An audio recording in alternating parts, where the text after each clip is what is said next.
Hello friends. Today I didn't have enough time to dub part of the video with my voice, so give my robot friend a like, he's trying. The 602nd day of the war between Russia and Ukraine continues. In the Bakhmut sector, according to the General Staff, the Russians unsuccessfully tried to restore their lost position near Klishchiivka. South of Bakhmut, it seems that the enemy will still have to retreat to the Bakhmut-Gorliivka highway. In at least 3 sections he has already been forced to move away from the railway, which runs parallel and is located to the west of it. Somewhere, about 3 days ago, in the area in the direction of Klishchiivka, the southwestern outskirts of Bakhmut, enemy units were forced to retreat. They retreated from the railroad bed towards the city, along the road that leads from Klishchiivka to the city. This situation was completely conditioned and foreseen. It was the enemy's desire to hold positions north of Klishchiivka in the lowlands, after he failed to recapture strongholds on the heights northwest of the village. This seems a little strange, to put it mildly. After all, obviously, the advanced units of the Ukrainian armed forces, entrenched at these heights, were able to shoot through the enemy's battle formations to almost the entire tactical depth. The stubborn desire of the enemy command to still hold positions on the northern outskirts of the village could only lead to an increase in its losses and nothing more. In turn, east of Klishchiivka, probably, the Russian units were forced to move even deeper from the railway towards Odradivka, as far as the ponds, which are located east of the railway. The same as southeast of Andriivka, almost to the quarry. Moreover, according to some data, the advanced units of the Ukrainian army, already operating by rail, managed to come close to the northern outskirts of Zelenopilya and Kurdyumivka. This, in turn, makes it quite difficult for the enemy to hold these 2 settlements. Especially considering that the advanced units of the Ukrainian armed forces are also located on the western outskirts of Kurdyumivka in the area of the pumping station. Of course, in the near future the enemy will try to restore the lost position. In this sense, counterattacks by enemy units should be expected. Most likely, this should be expected in 2 directions, from the quarry towards Andriivka and from Zelenopilya along the railway also to Andriivka.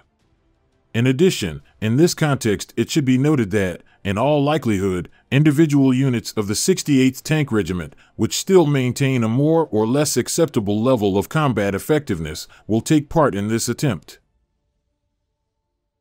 In general, the situation south of Bakhmut is clearly developing not in favor of the enemy. The Russians are forced to retreat in several areas at once towards the Bakhmut-Gorliivka road. The potential exit of the advanced units of the Ukrainian armed forces to the highway on the Odradivka-Mykolaiivka-Druga section and, most likely, south of Opytne, is becoming very probable. But, in terms of the situation in Bakhmut itself, it is worth noting that even this hypothetical event is unlikely to force the enemy to leave the city itself. The Russians have enough alternative communications for comprehensive logistical support for their troops in it. Moreover, north of Bakhmut the enemy managed to defuse the situation. Therefore, I would not overestimate the significance and consequences of the actions of the Ukrainian army south of Bakhmut, especially considering that the enemy maintains a fairly significant group of troops of his own here. Meanwhile, Ukrainian telegram channels claimed that the Russians had partial success with Vodiane and Opytne in the Avdiivka sector. But in general, there have been no significant changes here on the front line for several days. At the same time, the head of the military administration of Avdiivka, Barabash, reports that in the coming days a new escalation of Russian assaults is expected after several days of calm. The 4th day on the territory of the community is a little quieter. There is less shelling and rocket attacks, less assault operations, but shelling continues in the positions and shooting battles take place around the clock. That is, the positions remain very hot. This is not the end. The enemy is regrouping. 3 nights in a row is pulling the equipment deeper into the rear for repairs. In the coming days, we expect that there will be an escalation in our direction, he said. The Ukrainian telegram channel Deep State reported today that during the attack on Avdiivka on the northern flank alone in the Krasnogorivka area, Russia lost at least 63 units of equipment. Geolocated photos of broken equipment show all the success of the actions of the Russian army, which was present in their information field. At the front, despite the superiority on all points, the Russians lost the battle. But there is also the other side of the coin. This attack is another proof of the ineffectiveness of armored tactics kulaks, when one side concentrates equipment and, due to quantitative superiority, tries to achieve success.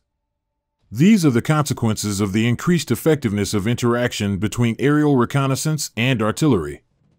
Those same cheap drones equalize the capabilities of the parties, writes Dnipro. Today, Putin in China, while approaching the press, announced the offensive of the Ukrainian army in the Kherson direction. They launched the long-announced, expected next counteroffensive, now in the Kherson direction. There is no result yet. There are losses, but there is no result, Putin said. Russian military telegram channels have been writing for several days now that something is happening in the Kherson direction. It was stated that the day before yesterday the Ukrainian armed forces crossed the Dnipro in the area of the Antonivsky railway bridge and landed on the eastern bank near the villages of Poima and Pishchenivka.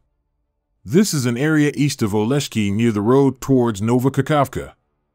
It was reported that Ukrainian units captured part of Pishchenivka. Later, as Russian telegram channels write, massive strikes were carried out on Ukrainian units. At the same time, according to some Russian sources, the Ukrainian armed forces are no longer in Pishchenivka and Poima, but according to others, they still remain.